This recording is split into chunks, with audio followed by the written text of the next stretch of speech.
Welcome to vibe with Supraja. நான் உங்க சுப்ரஜா. இன்னைக்கு இந்த ஷோல நான் உங்களுக்கு எல்லாம் காமிக்க போறது ஒரு சூப்பரான ஒரு குக்கிங் வீடியோ தான். ஏன்னா நம்ம கோயம்புத்தூர் பீலமேட்ல இருக்கிற ஜெய் நகர் அப்படிங்கிற ஒரு ஏரியாக்கு தான் நாங்க வந்திருக்கோம். ஸோ இந்த மேடம் பத்தி சொல்லணும் அப்படின்னா அவங்க பேர் வந்து கண்மணி. அவங்க வந்து நிறைய சேரிட்டி ஒர்க்ஸ் பண்றாங்க, ஐடி ஃபீல்ட்ல இருக்காங்க. பிளஸ் அது மட்டும் இல்லாம ஒரு சூப்பரான ஒரு குக். அவங்க என்ன செஞ்சு காமிக்க போறாங்க அப்படிங்கறத இன்னைக்கு நம்ம இந்த வீடியோல பார்க்க போறோம். எல்லாருக்கும் வணக்கம். வைப் வித் சுப்ரஜால so I am welcoming Kanmani madam. வணக்கம். ஸோ இன்னைக்கு வந்து சூப்பரா நமக்கு வந்து என்ன செஞ்சு காமிக்க போறீங்க, அதுக்கு முன்னாடி நீங்க யாரு அப்படிங்கறத எல்லாத்துக்கும் சொல்லுங்க. நான் வந்து ஒரு ஐடி ஃபீல்ட்ல ஒரு 15 இயர்ஸ் எக்ஸ்பீரியன்ஸ் ஒர்க் பண்ணிட்டு இருக்கேன். அது போக நான் ஒரு சின்ன பிரேயர் செல் வச்சு ஒரு 20 விமனோட நாங்க ப்ரே பண்ணிட்டு இருக்கோம். பிளஸ் என்னோட ஃபேமிலியை நான் அப்படியே மெயின்டைன் பண்ணிட்டு இருக்கேன். ஸோ இன்னைக்கு மணக்க சுவையான மட்டன் குழம்பு என்ன மாதிரி ஸ்டைல்ல பண்ண போறீங்க? நான் இன்னைக்கு மதுரை ஸ்டைல்ல பண்ண போறேன். ஓகே, மதுரை ஸ்டைல்ல மணக்க மட்டன் குழம்பு பார்க்கலாமா? அதுக்கான தேவையான இன்கிரீடியன்ஸ் நீங்க சொல்றீங்களா மேம்? கண்டிப்பா நம்ம இன்கிரீடியன்ஸ் பார்த்தோம். ஓகே, நம்ம பார்த்தோம்னா நல்ல சுவையான மட்டன் குழம்பு செய்யறதுக்கு முதல்ல இது மாதிரி ஒரு 10-12 சின்ன வெங்காயம் பார்த்தீங்கன்னா இப்படி சின்னதா இருந்தா அப்படியே நீங்க முழுசாவே எடுத்துக்கலாம், கட் பண்ண வேண்டாம். அது கூட இந்த மாதிரி ஒரு 4 சின்னதா ஒரு கருவேப்பிலையில போடும்போது மட்டன் குழம்பு நல்ல வாசமா இருக்கும். இது ஃபர்ஸ்ட் எடுத்துக்கோங்க. அடுத்ததா பார்த்தீங்கன்னா முக்கியமான இன்கிரீடியன்ஸ் என்னன்னா கொத்துமல்லி வந்து ஒரு 2 டேபிள் ஸ்பூன் அளவுக்கு நான் எடுத்து வச்சிருக்கேன். நீங்க அந்த மாதிரி 2 டேபிள் ஸ்பூன் எடுத்துக்கோங்க. நான் இன்னைக்கு வந்து ஒரு 1/2 kg மட்டனுக்கு செய்ய போறனால 4 மிளகாய் வத்தல் எடுத்து வச்சிருக்கேன். உங்களுக்கு காரம் இன்னும் கொஞ்சம் கூட வேணும்னு சொன்னா நீங்க இன்னொரு சில்லி ஆட் பண்ணிக்கலாம். இது மாதிரி பூண்டு 2 பல் உரிச்சது போதும், 2 பல். அதுக்கப்புறமா சீரகம் ஒரு 1/4 ஸ்பூன், அதுல ஒரு 2-3 மிளகு போட்டுக்கோங்க. பெருஞ்சீரகம் கொஞ்சம் நீங்க போட்டீங்கன்னா போதும். உங்களுக்கு பெருஞ்சீரகம் வாசம் அவ்வளோ பிடிக்காதுன்னு சொன்னா நீங்க அதை போடாம கூட செய்யலாம். ஆனா அதை போடும்போது இன்னும் கொஞ்சம் அந்த ஸ்மெல் வந்து மட்டன் குழம்புக்கு நல்லா இருக்கும். இது எல்லாத்தையும் நம்ம முதல்ல வணக்கணும். அதுக்கப்புறமா தேங்காய் பார்த்தீங்கன்னா ஒரு 3 டேபிள் ஸ்பூன் அளவு, அதாவது ஒரு அரை முடியில நீங்க பாதி எடுத்துக்கணும். அந்த அளவுக்கு இருக்கக்கூடிய தேங்காயும் இதுல எடுத்து வச்சிருக்கேன். இது எல்லாம் தான் நம்ம வந்து மட்டன் குழம்புக்கு வணக்கி அரைக்கிற இன்கிரீடியன்ஸ். இப்போ மட்டன் குழம்புக்கு பார்த்தீங்கன்னா இன்னைக்கு நான் வந்து 1/2 kg மட்டன் எடுத்திருக்கேன். மட்டன் எடுக்கும் போதே பார்த்தீங்கன்னா இது மாதிரி கொஞ்சம் கொழுப்பு, ஒரு 2 பீஸ் ஈரல், ஒரு எலும்பு துண்டு, அதுக்கப்புறமா நீங்க தொட கொஞ்சம் சின்னதை நீங்க எடுத்து வச்சுக்கிறது குழம்புக்கு நல்ல சாஃப்டாகவும் இந்த மட்டன் நல்ல ஜூஸியாகவும் வேகிறதுக்கு ஈஸியா இருக்கும். கூடவே நான் பார்த்தீங்கன்னா 2 சின்ன பொட்டேட்டோ எடுத்து வச்சிருக்கேன். இது போடும்போது குழம்புக்கு டேஸ்ட் இன்னும் அதிகமா இருக்கும். உங்களுக்கு பொட்டேட்டோ பிடிக்காது அப்படின்னு சொன்னா நீங்க இது போடாம கூட மட்டன் குழம்பு செய்யலாம். ஓகே மேம், இப்போ வந்து என்ன மாதிரி ப்ராசஸ்ல இருந்து இப்போ நம்ம ஸ்டார்ட் பண்ணணும்? கொஞ்சமா நல்லெண்ணெய் ஆட் பண்றேன். நல்லெண்ணெய் 1 டேபிள் ஸ்பூன், அது கொஞ்சமா தான் அவங்க ஆட் பண்றாங்க பாருங்க. சின்ன வெங்காயம் இல்லையா, அந்த சின்ன வெங்காயத்தை ஃபர்ஸ்ட் நம்ம வந்து ஆட் பண்ணிக்கணும். ஓகே, சின்ன வெங்காயத்து கூடயே நம்ம கருவேப்பிலையும் ஆட் பண்ணிக்கிறோம். சரி, ஸோ கொஞ்சம் சின்ன வெங்காயம் அண்ட் கருவேப்பிலையும் ஆட் பண்ணுறாங்க. இது லேசாக கொஞ்ச நேரம் ஃபர்ஸ்ட் நம்ம வந்து என்ன பண்ணுறோன்னா வதக்கிக்கிறோம். தீ வந்து ரொம்ப எரிய வேண்டாம், கொஞ்சம் சிம்லேயே வச்சுக்கோங்க. இப்போ இந்த மாதிரி ஒரு லைட்டாக கொஞ்சம் ப்ரௌன் கலர் வரும்போது நம்ம என்ன பண்ணணும் அப்படின்னு சொன்னாக்க அடுத்த இன்கிரீடியன்ஸ் நம்ம எடுத்து வச்சிருக்கோம் இல்லையா, இந்த கொத்தமல்லி, இந்த மிளகாய் வத்தல், ஆமாம், சீரகம், இது எல்லாத்தையும் நம்ம ஒன்னொன்னா இப்போ வந்து ஆட் பண்ணிக்கலாம். ஸோ நான் இப்போ வந்து பூண்டு ஆட் பண்ணுறேன். ஓகே, அடுத்தது வந்து மிளகாய் வத்தல் ஆட் பண்ணுறேன். ஓகே, அடுத்ததாக பார்த்தீங்கன்னா கொத்தமல்லி. நீங்கள் எப்போவுமே பார்த்தீங்கன்னா தூள் போடாமல் இந்த மாதிரி அரைச்சி அப்பப்போ ஃப்ரெஷ்ஷாக பண்ணீங்கன்னா மட்டன் குழம்பு ரொம்ப டேஸ்டியாக இருக்கும். ஓகே மேம், இப்போ இதில் நம்ம தக்காளி ஆட் பண்ண வேண்டாமா? இல்லை, இந்த தக்காளி டேஸ்ட் மட்டன் குழம்புல வந்து தக்காளி ஆட் பண்ண மாட்டோம். ஆனால் நான் மோஸ்ட்லி பார்க்கும்போது நிறைய பேர் தக்காளி ஆட் பண்ண மாட்டேன்றாங்க. ஆமாம், ஏன்னா தக்காளி நம்ம ஆட் பண்ணோம் அப்படின்னு சொன்னாக்கா அந்த புளிப்பு டேஸ்ட் தான் நமக்கு வந்து மட்டன் குழம்புக்கு ரொம்ப ஜாஸ்தியாக தெரியும். ஸோ அது இல்லாமல் போட்டுட்டு கடைசியில் கொஞ்சம் சோம்பு நம்ம ஆட் பண்ணிக்கிறோம். நல்லா இப்போ நல்லா வாசனை வருது. இப்போ இந்த ஸ்மெல் இப்படி வந்துட்டு இருக்கும் போதே நம்ம என்ன பண்றோம் அப்படின்னா இந்த துருவி வச்சிருக்க தேங்காயும் இது கூட அப்படியே ஆட் பண்றோம். இப்போ இதையும் நம்ம லேசா என்ன பண்ணலாம் அப்படின்னு சொன்னாக்கா இது கூட சேர்த்து நல்லா நம்ம வணக்கிக்கணும். ஓகே, போதுமா மேம்? இப்படி நம்ம வணக்கும் போது தேங்காய் கொஞ்சம் வணக்கணும்னா அந்த டேஸ்ட் அண்ட் ஸ்மெல் இன்னும் கொஞ்சம் தூக்கலா இருக்கும். இதே மாதிரி இன்கிரீடியன்ஸ் வந்து நம்ம 1 கிலோக்கு 2 கிலோக்கு வேணுங்க. இப்போ நம்ம பண்றது 1/2 kgக்கு, நீங்க 1 கிலோனா இதுக்கு ஏத்த மாதிரி டபுளா போட்டுக்கோங்க. சூப்பர். ஓகே, அவ்வளவுதான் போதும். இப்போ நான் அடுப்பை ஆஃப் பண்ணிடுறேன். இது ஆனதுக்கு அப்புறம் நம்ம அரைச்சு எடுக்கணும் இல்லைங்களா? ஓகே, சோ இப்போ நாங்க இதை அரைச்சு எடுத்துட்டு வரோம். மீன்வைல் இப்போ வந்து ஒயிட் ரைஸ் ரெடி ஆயிட்டு இருக்கு. அரைச்சு எடுத்துட்டு வந்தாச்சு மேம். இப்போ என்ன மாதிரி பக்குவத்துல அரைச்சு எடுத்துட்டு வரணும்? இது வந்து பாத்தீங்கன்னா நல்லா இது போல நைஸா அரைச்சுக்கணும். நீங்க நம்ம வறுத்து வச்சதெல்லாம் இப்ப மிக்சியில பாத்தீங்கன்னா நான் நல்லா நைஸா அரைச்சிருக்கேன். மட்டன் குழம்பு செய்ய ஆரம்பிக்கலாமா மேம்? கண்டிப்பா நம்ம இப்ப ஓகே இப்போ வந்து நம்ம வந்து குக்கர்ல செய்ய போறோம் இல்லையா? குக்கர்ல செய்ய போறோம். ஃபர்ஸ்ட் பாத்தீங்க அப்படின்னா இது போல ஒரு 100 கிராம் சின்ன வெங்காயம் நான் எடுத்து வச்சிருக்கேன். இது மாதிரி 100 கிராம் சின்ன வெங்காயமும் கருவேப்பிலை ஒரு இனுக்கு கருவேப்பிலை நான் இதுல எடுத்து வச்சிருக்கேன். இப்போ நம்ம அடுப்பு ஆன் பண்ணி குக்கர் வச்சாச்சு. ஓகே, எந்த மாதிரி ஆயில் யூஸ் பண்ணுவாங்க? நிறைய பேர் கடலை எண்ணெய் யூஸ் பண்ணுவாங்க, ரீஃபைண்ட் ஆயில் யூஸ் பண்ணுவாங்க. நீங்க ஏதாவது ஸ்பெஷலா இருக்கா? நல்லெண்ணெய் தான் எப்பவுமே நமக்கு வந்து இந்த மாதிரி மட்டன் குழம்புக்குள்ள இன்னும் டேஸ்ட் நல்லாவே ஆட் பண்ணும். சோ நான் வந்து இன்னைக்கு வந்து நம்ம வந்து நல்லெண்ணெய் தான் யூஸ் பண்றோம். ஓகே, சோ நான் வந்து நல்லெண்ணெய் இப்ப ஆட் பண்றேன். நல்லெண்ணெய் ஆட் பண்ணும்போது பாத்தீங்கன்னா கொஞ்சம் ஜாஸ்தியா நீங்க மட்டன் குழம்புக்கு அப்பதான் அந்த ஒரு ஆயிலியா நமக்கு பார்க்கும்போது நல்லா இருக்கும். சோ கொஞ்சம் ஜாஸ்தியா ஒரு 2 டேபிள் ஸ்பூன் அளவுக்கு நீங்க நல்லெண்ணெய் ஃபர்ஸ்ட் ஆட் பண்ணிக்கோங்க. ஓகே, எண்ணெய் காஞ்சோடனே நம்ம ஃபர்ஸ்ட் அதே மாதிரி சின்ன வெங்காயத்தை போட்டுக்கலாம். சின்ன வெங்காயம் போட்டதுக்கு அப்புறமா கருவேப்பிலையும் அது கூட நம்ம போட்டுட்டு கொஞ்ச நேரம் அது வந்து கொஞ்சம் லைட்டா ப்ரௌனா வர வரைக்கும் எதனால முழுசு முழுசா போடுறீங்க? கொஞ்சம் பெருசா போடும்போது அந்த டேஸ்ட் வந்து நல்லா இருக்கும். நம்ம சின்னதா போடும்போது அது அப்படியே மையா கரைஞ்சிடும். ஓகே, குக்கர்ல நம்ம மட்டன் ஏன்னா நம்ம ஒரு 5 to 6 விசில்ஸ் விடணும்.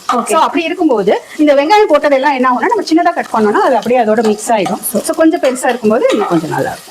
சோ வெங்காயம் வந்து பெருசா முழுசா போடும்போது கரையாது, நீங்க நறுக்கி போட்டீங்க அப்படின்னா அதோட கரைஞ்சிரும் அப்படின்னு சொல்றாங்க. டேஸ்ட் போயிடும் சொல்றாங்க. இதெல்லாமே வந்து சின்ன சின்ன டிப்ஸ். எனக்கு இப்போ நான் வந்து எது வந்து கட் பண்ணி தான் போடுவேன். இன்னொரு ஒரு விஷயம் என்னன்னு பாத்தீங்கன்னா எப்பவுமே மட்டன் குழம்புக்கு சின்ன வெங்காயம் தான் போடணும், பெரிய வெங்காயம் போடக்கூடாது. ஓகே, பெரிய வெங்காயம் போட்டீங்கன்னா ஸ்வீட் ஆயிடும். ஓகே, உங்களை பத்தி சொல்லுங்க. இப்போ வந்து எப்படி சமையல் ஆர்வம் அதெல்லாமே? ஆமா, எனக்கு சின்னதுல இருந்தே வந்து சமையல்ல கொஞ்சம் நிறையவே இன்ட்ரெஸ்ட் உண்டு. ரெண்டாவது அதே போல நான் சமைக்கும் பொழுதும் எனக்கு வந்து என்னுடைய மாமியார் அவங்க ஒரு பெரிய இன்ஸ்பிரேஷன் தான். அவங்க எனக்கு நிறைய கைட் பண்ணி எல்லாம் சொல்லி கொடுத்துருக்காங்க. அவங்களும் மதுரையில இருந்து வந்தவங்க தான். சோ அந்த மாதிரி ஒரு ட்ரெடிஷனலான வேலை வந்து எப்படியா பண்ணணும் அப்படிங்கறத எல்லாமே சொல்லி கொடுத்துருக்காங்க. அப்கோர்ஸ் இன்னும் சில வீடியோஸ் கூட நம்ம தொடர்ந்து போடலாம், நிறைய போடலாம். நான் மட்டும் இல்லைங்க, மதுரை காரைக்குடி சைடு எல்லாம் வந்து பாத்தீங்கன்னா கறி தோசை, கறி மட்டன் வச்சுதானே நீங்க எல்லாமே பண்ணுவீங்க. அல்டிமேட்டா இருக்கும் டேஸ்ட். டேஸ்ட்ல எப்பவுமே மதுரை அடிச்சுக்கவே முடியாது. கண்டிப்பா நம்ம பாத்தீங்கன்னா மதுரையில மட்டன் கோலா உருண்டை, அதே மாதிரி மட்டன் சூப், மட்டன் வதக்கல் கறி, இது நிறைய இருக்கு. இப்ப பாத்தீங்கன்னா வெங்காயம் இந்த அளவுக்கு வதங்கிடுச்சு. நமக்கு ஓரளவுக்கு லைட்டா ப்ரௌனிஷா வந்ததுக்கு அப்புறமா நம்ம இதை எடுத்து வச்சுக்கோங்க. நான் நல்லா வாஷ் பண்ணி வச்சிருக்கேன் 1/2 kg மட்டனை. இந்த மட்டனை வந்து நம்ம ஆட் பண்ணிக்கலாம். மட்டன் ஆட் பண்ண உடனே நம்ம வந்து மஞ்சள் தூள் போடணும். ஓகே, ஒரு 1/2 ஸ்பூன் வந்து மஞ்சள் தூள் ஆட் பண்ணிக்கோங்க. 1/2 ஸ்பூன் போதும். ஆமா. ஓகே, இப்போ வந்து நம்ம மட்டன் போட்டு மஞ்சப்பொடி போட்டு சோ கொஞ்சம் மட்டன் வந்து தண்ணி விட்டுருச்சு. இப்போ என்ன பண்ணணும்? இப்போ நம்ம என்ன பண்றோம்னா நான் சொன்ன மாதிரி இந்த பொட்டேட்டோ இது மாதிரி பாத்தீங்கன்னா கொஞ்சம் பெரிய பெரிய கியூப்ஸா தோல் சீவி போட்டுக்கோங்க. உங்களுக்கு வேண்டாம் அப்படின்னு சொன்னா நீங்க போட வேணாம். நான் பொட்டேட்டோ போட்டா இன்னும் டேஸ்டா இருக்கும். பொட்டேட்டோ போட்டதுக்கு அப்புறம் தேவையான சால்ட். ஓகே, நம்ம வந்து சால்ட் ஆட் பண்ணிக்கலாம். ஓகே, சால்ட்டும் நம்ம ஆட் பண்ணும்போது பாத்தீங்கன்னா இந்த மாதிரி கல் உப்பு ஆட் பண்ணுங்க டேபிள் சால்ட்டோட. ஓகே, கொஞ்சமா. ஆமா. ஓகே, நான் இந்த இதுக்கு தேவையான அளவு நான் போடுறேன். ஓகே, நீங்க அது மாதிரி ஆட் பண்ணும்போது உங்களுக்கு எப்பவுமே கல்லுப்பு போடும்போது இன்னும் டேஸ்டும் வந்து ஜாஸ்தி இருக்கும். இந்த மட்டன் இப்ப நம்ம வந்து உப்பு மஞ்சள் பொடி எல்லாம் போட்டுட்டோம். இதை வந்து இந்த மாதிரி குக்கர்ல நம்ம வந்து வெயிட் போடாம கொஞ்ச நேரம் தீயும் வந்து அது மாதிரி கொஞ்சம் சிம்ல வச்சுக்கோங்க. வச்சுட்டு இப்படி ஒரு 2 நிமிஷம் 3 நிமிஷம் விட்டுக்கலாம். இப்படி விடும்போது அந்த மஞ்சள் பொடி உப்பு எல்லாம் நல்லா கலந்து அதோட இப்படி பிடிக்கும். மட்டனோட ஆட் ஆயிடும். அதுக்கப்புறம் அந்த மசாலாவை ஆட் பண்ணுவோம். நீங்க சொன்ன மாதிரி அந்த மட்டன்ல இருந்து புகை வர ஆரம்பிச்சிருச்சு அந்த 3 minutes. இப்ப எடுத்துல இல்லையா? ஆமா. இப்ப வந்து நம்ம இந்த அரைச்சு வச்சிருக்கோம் இல்லையா, இந்த அரைச்சு வச்சிருக்க இந்த மசாலாவை வந்து பாத்தீங்கன்னா நம்ம இந்த மட்டனோட ஆட் பண்றோம். ஓகே, சோ வதக்கி அரைச்சு வச்ச மசாலாவை நம்ம இதோட ஆட் பண்றோம். மசாலா போட்ட உடனே ஒரு சூப்பரா ஒரு மனம் வருதுங்க. மதுரையோட சமையலை நான் எங்க கோயம்புத்தூர்லயே ஃபீல் பண்றேன். டைம்ல பாத்தீங்கன்னா நீங்க கொஞ்சம் இந்த மசாலாவை இப்படி கையில வச்சு டேஸ்ட் பண்ணி பாத்தீங்கன்னா உங்களுக்கு வந்து காரம் உப்பு எல்லாம் கரெக்டா இருக்கான்னு வேணா நம்ம டேஸ்ட் பண்ணி செக் பண்ணிக்கலாம். ஓகே, நானும் செக் பண்ணிக்கிறேன். செக் பண்ணுங்க. பெர்ஃபெக்ட்டா இருக்குங்க. எல்லாமே பெர்ஃபெக்ட்டா இருக்கு. இப்போ நம்ம அரைச்சு வச்சிருக்க இந்த மசாலால இந்த மிக்ஸி கூட தண்ணி கொஞ்சம் ஆட் பண்ணி இதுல நம்ம ஆட் பண்ணிக்கலாம். தண்ணி ஆட் பண்ணும்போது ரொம்ப தண்ணி ஆட் பண்ணக்கூடாது. அந்த மட்டன் நல்லா இந்த தண்ணியில முங்குற அளவுக்கு நம்ம ஆட் பண்ணாக்க போதும். ஓகே, சோ இப்போ தண்ணி குழம்பு வேணும் அப்படின்னா உங்களுக்கு தேவையான அளவுக்கு தண்ணி ஊத்தலாம். ஆமா, இன்னும் கொஞ்சம் உங்களுக்கு வாட்டரியா வேணும்னு ப்ரிஃபர் பண்றவங்க வேணா கொஞ்சம் அதை வந்து தண்ணி ஆட் பண்ணிக்கலாம். ஓகே, இப்போ இது வந்து உங்களுக்கு நார்மல் குழம்பு தான், தண்ணி குழம்பு கிடையாது. தண்ணி குழம்பு கிடையாது. ஓகே, சோ ஓரளவுக்கு கிரேவியா பண்றாங்க. ஓகே, இப்போ வந்து குக்கர் க்ளோஸ் பண்ணி எத்தனை விசில்ஸ் வைக்கலாம் மேம்? ஒரு 5 விசில் விடணும். ஏன்னா மட்டன் வந்து வேகிறதுக்கு கொஞ்சம் டைம் ஆகும். சோ அதனால நம்ம வந்து ஒரு 5 விசில் விட்டுக்கலாம். மட்டன் வந்து நம்ம விசில் வைக்கும், இது வந்து ஒரு முக்கியமான ஒரு டிப்ஸ். மட்டன் வந்து ஜூஸியா வேணும் அப்படின்னா சின்ன அடுப்புல ஷிஃப்ட் பண்ணிக்கணும். ஆமா, இப்போ நான் இந்த சின்ன அடுப்புல நம்ம வச்சிருக்கோம். இதுல வச்சு நமக்கு ஒரு 5 விசில் விட்டுட்டோம்னா போதும். அதுக்கப்புறம் ஆஃப் பண்ணி எடுத்தோம்னா இது ஒரு 5 விசில் வரைக்கும் நம்ம வெயிட் பண்ணணும். மதுரை ஸ்டைல் மட்டன் குழம்பு ரெடி ஆயிடுச்சு மேம். இப்போ நம்ம குக்கர் 5 விசில் நல்லா விசில் எல்லாம் அடங்கிடுச்சு. இப்போ நீங்க ஓபன் பண்ணி நம்ம ஓபன் பண்ணலாம். நானே ஓபன் பண்ணிட்டேன் ப்ளீஸ். கலர் எல்லாம் பாருங்களேன், அவ்வளோ பக்காவா வந்திருக்கு. ஸோ ப்ராப்பரான கிரேவி, எதுவுமே கரையில. வெங்காயம்ல இருந்து மட்டன்ல இருந்து எல்லாமே அப்படியே சூப்பரா நீங்க சொன்ன மாதிரி அதே ஒரு ஜூசி டெண்டர்ல ரொம்ப நல்லா இருக்கு. இப்போ நீங்க இதை கொஞ்சம் டேஸ்ட் பண்ணி பாத்துருங்க. அதுக்காகத்தானே நான் வெயிட் பண்றேன். ஒரு கரெக்டான கலர்ல வந்திருக்கு. ஓகே, இப்போ வந்து நம்ம டேஸ்ட் பார்க்க போறோம். ரொம்ப சூடா இருக்கு. என்னதான் இருந்தாலும் அந்த சூடா சாப்பிடுற ஒரு அழகே தனிதான். வேற லெவல். நீங்க ரைஸ்லயும் உப்பு போட்டிருக்கீங்க இல்லையா? ஆமா, ரைஸ்ல. ஓகே, ஸோ அதனால அதுலயும் உப்பு கரெக்டா இருந்துச்சு. ரைஸ்ல மிக்ஸ் பண்ணி சாப்பிடும்போது சூப்பரா இருக்கு. ஸோ மட்டன் எப்படி வந்திருக்குன்னு பார்க்கலாம். பார்த்தீங்களா எவ்வளவு சூப்பரா வந்திருக்குன்னு? கரெக்டா அந்த சாதத்தோட ஒரு மட்டன் பீஸை வச்சு அவ்வளோ அருமையா இருக்குங்க. சத்தியமா சொல்றேங்க, வேற லெவல். நாங்க வந்து இப்போ சமையல் எல்லாம் முடிச்சு சாப்பிட்டாச்சு. அருமையான மதுரை ஸ்டைல்ல மட்டன் குழம்பு செஞ்சது நீங்க பார்த்திருப்பீங்க. கண்டிப்பா உங்க வீட்லயே ட்ரை பண்ணுங்க. அதுக்கு முன்னாடி கண்மணி மேடம் ரொம்ப பொறுமையா, ரொம்ப அழகா, சிரிச்ச மூஞ்சியோட ரொம்ப டேஸ்டான ஒரு மட்டன் குழம்பு எனக்கும் சரி, நம்ம சேனல்ஸ்ல பாக்குற வியூவர்ஸ்க்கும் சரி, சிம்பிளா டேஸ்டியா டென்ட்ரியா ஒரு மட்டன் குழம்பு காமிச்சிருக்கீங்க. இன்னும் நிறைய வீடியோஸ் உங்ககிட்ட நான் எதிர்பார்க்கிறேன். ரொம்ப ரொம்ப நன்றி. ரொம்ப நன்றி. எனக்கும் இது ஒரு நல்ல எக்ஸ்பீரியன்ஸா இருந்தது.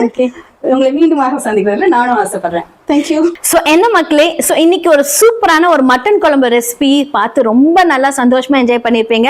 ஸோ இதே மாதிரி நீங்களும் ரொம்ப நிறைய திறமையானவங்களா இருக்கீங்க. வீட்டில் உங்களுடைய அம்மாவா இருக்கட்டும், பாட்டியா இருக்கட்டும், உங்களோட அத்தையா இருக்கட்டும், இல்லை உங்களுக்கு தெரிஞ்ச உங்க ஃப்ரெண்ட்ஸா இருக்கட்டும், இவங்களும் இதே மாதிரி நல்லா சமைப்பாங்க. இல்லை புதுசா ஒரு பிசினஸ் நீங்க அந்த ஆப்பர்ச்சுனிட்டிஸ்க்காக வெயிட் பண்றீங்க அப்படின்னா கண்டிப்பா வைப் வித் சுப்ரஜாவை நீங்க கான்டாக்ட் பண்ணுங்க. அதுக்கு முன்னாடி வைப் வித் சுப்ரஜா சேனலை லைக் பண்ணுங்க, சப்ஸ்கிரைப் பண்ணுங்க, மறக்காம எல்லாத்துக்கும் ஷேர் பண்ணுங்க. என்ன மாதிரியான சமையல் எதிர்பார்க்கறீங்க அப்படிங்கறத கமெண்ட்ஸ்ல எனக்கு சொன்னீங்க அப்படின்னா கண்டிப்பா அதை வந்து முக்கியத்துவமா போடுறதுக்கு நான் ரெடியா இருக்கேன். அடுத்தது இதே மாதிரி ஒரு ஸ்பெஷலான வீடியோல உங்க எல்லாத்தையும் நான் சந்திக்கிறேன். பாய்.